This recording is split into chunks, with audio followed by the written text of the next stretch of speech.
Hi, my name is Tosin Faniro Dada, and this is Jobberman.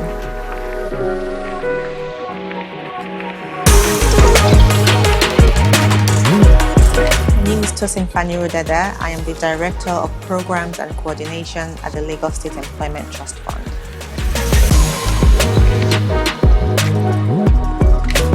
The Lagos State Employment Trust Fund is a government agency with a mandate to create jobs. We believe that supporting MSMEs will help us create jobs. Now, how do we do this? We do this through 3 pillars. The first is entrepreneurship, where we provide access to affordable financing to micro, small, and medium businesses. The second is our employability program, where we train and place people in jobs. And I know that Jobberman is one of our partners. The third is our innovation program, where we support the tech ecosystem. We do this through our program called Lagos Innovate. We've been around since 2016. In terms of numbers, since we started, we have supported over 11,000 businesses with access to financing, totaling over 7 billion naira. In terms of employability, we have trained almost 6,000 people and placed 50% of them in jobs. And with our innovation program, we have supported over 120 startups since we started the Lagos Innovate program.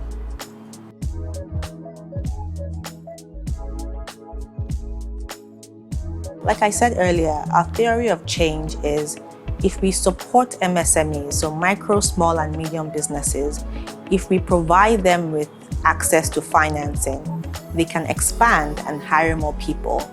We truly believe that MSMEs are the engine of growth of any emerging economy. They're the engine of growth and the engine of development. So what am I trying to say? What I'm saying is we believe that supporting MSMEs will help us create jobs and reduce unemployment in Lagos and Nigeria. That ties into our mandate. So in a nutshell, our role is that we're successfully supporting these MSMEs that are in turn creating the jobs of today and the jobs of the future. In Nigeria, we had 2 things that were playing against us in 2020. One was the COVID-19 pandemic. The second was the drop in oil prices due to the drop in global demand of oil. Now, these 2 things adversely affected our entrepreneurs. First is employment. A lot of entrepreneurs had to let their staff go because they couldn't afford their staff anymore. The second is fundraising, and this is particularly for startups. A lot of startups that were in the middle of fundraising saw their plans and activities halted because investors were not sure what was happening and had to hold on to their cash as well. And we also saw very resilient entrepreneurs as well. Entrepreneurs had to think about distribution and logistics. So entrepreneurs that have never thought of e-commerce, for instance, entrepreneurs that have never thought of delivering their products directly to the customers had to think of innovative ways to do this. I think there are more opportunities now. I think people see that it's okay for you to finish school, complete your university, and decide that you want to do your own thing or start your own business. And then if you look at different sectors that maybe in the past were not seen as, well, maybe I shouldn't say seen, but maybe in the past were not recognized as career paths. So for instance, fashion, beauty. We're seeing so many successful entrepreneurs come out of the fashion industry, the beauty industry, the catering industry. And so I think young people now know that, it's okay to wake up and follow my passion. It's okay to do something that I am interested in. It's okay if I don't want to do a 9-to-5, and this is the business I want to do. And the support is there. I always say that it's information. It's all about the information. Do you have the right information? Are you in the right network that gives you access to that information? At the Lagos State Employment Trust Fund, for instance, we have a program called Micro Enterprise Startup, where we support entrepreneurs who have no business, but have some sort of training, and they have a certificate to show that they have been trained in that particular field. And we support them. It's a small amount. We support them with 250,000 naira, a loan of 250,000 naira to start that business. And it could be anything. It could be fashion, it could be beauty, it could be cooking, whatever it is that you want to do, as long as you've been trained in that field. But then beyond even micro businesses, with our Lagos Innovate program, which is our program for startups. With this program, we support very early stage businesses, so very early stage tech-enabled startups. And we support them with access to infrastructure. We have a co-working space program. It's called the Workspace Voucher Program. And with that program, if you apply, you qualify, you get approved, we give you a voucher, and that means you can go to any of our partner co-working spaces, work out of the places, and the LSETF pays. Now, it really depends on the co-working space you decide to go to. So we have about 26 partners to date, spread across Lagos. And if you decide, we don't tell you where to go. We give you a universal voucher. So if you wake up one day and you want to go to one co-working space in VI, you can. If the next month you want to go to another one in Yaba, you can. If you want to go to another one in Festac, you can do that as well. And at the end of every month, we will pay the co-working spaces directly. Now, what that does is that takes care of your infrastructure needs, because these co-working spaces come with power, they come with security, they come with space, and then they also come with like meeting rooms. You have like an address that you can use for your business cards, etc., etc. So that's one way. Another way is access to talent that we do for the startups as well.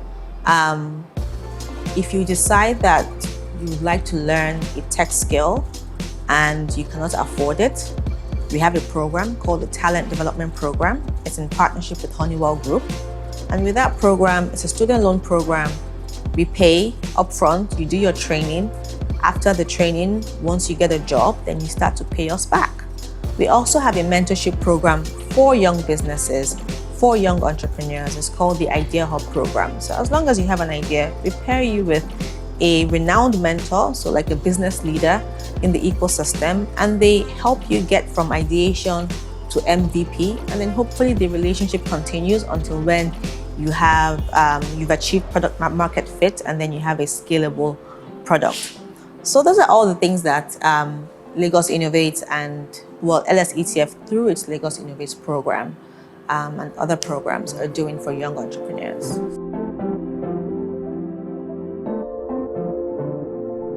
I would say infrastructure is one. Infrastructure it's major. It's actually the main one, I think.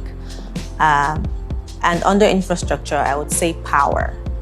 I would say roads, because all these things add up at the end of the day. If we had consistent power, for instance, maybe something that should take just 30 minutes to produce, wouldn't be taking us 5 hours or maybe a week, depending on how strong your generator is, how much power it has, and how often you're getting electricity wherever you are. So I think infrastructure is one. The second, I would say funding. We have a lot of small businesses, a lot of micro, small, and medium businesses that need access to financing. And like I said before, and it's something for us to recognize, MSMEs are the engine of growth of any economy. They provide the most jobs. Even in Nigeria today, MSMEs provide 84% of our jobs. That is a huge number. And that tells us that we should be supporting MSMEs, and not just, LSETF. Everybody should be supporting MSMEs. Big corporates should be supporting MSMEs. Commercial banks should be doing more.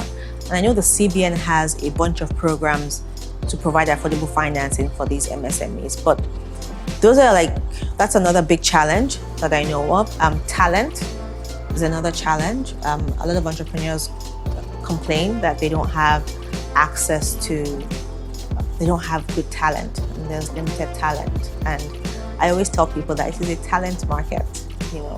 As much as people say that there are no jobs, yes, okay, maybe not enough, but I believe that if you have the right talent and the right skills, you might be able to find something quicker. So entrepreneurs complain about finding the right people to join their companies, to join their teams. And then the last one I would say is we don't have a mentoring culture. We don't have a mentoring culture, and I think it's something that we need to adopt. If you look at other ecosystems and other economies, there's a lot of mentorship that goes on. There's a lot of giving back.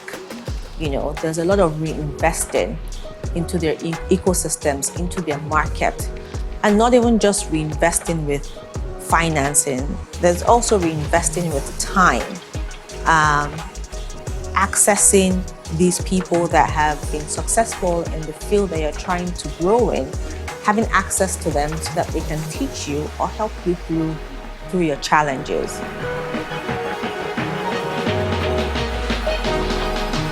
So I don't think there's a formula to be a successful entrepreneur. I think you have to have the right attitude and you must be determined. I think you have to also know that you have to be okay with failing, because 9 out of 10 times you will fail. But it's not just about failing and giving up. It's about failing and understanding why you failed and having the courage to start over. I think you have to also be open to change, because change will come. A good example is 2020 with COVID-19. Say, for instance, you've always said, I would never have a website, for instance, or I would never go into delivery of my products, and then COVID happened, and then the lockdown happened. So you have to be flexible, and you have to be ready to move. You have to listen to your customers. You have to be very aware of what your customers are saying, what they're thinking, how they're feeling. You have to be constantly in touch with your customers. And you have to just listen to them, spend some time with them, understand why they like your product, understand what they would like to see be done better, understand your competition as well, understand how your product is different from your competitors, understand the value that your product is providing that your competitors hopefully are not providing. You also want to do an extensive market research before you even go into the business. You have to ensure that there's a market for this business. You have to identify this market that you're going into and ensure that you've done all your homework, I would say.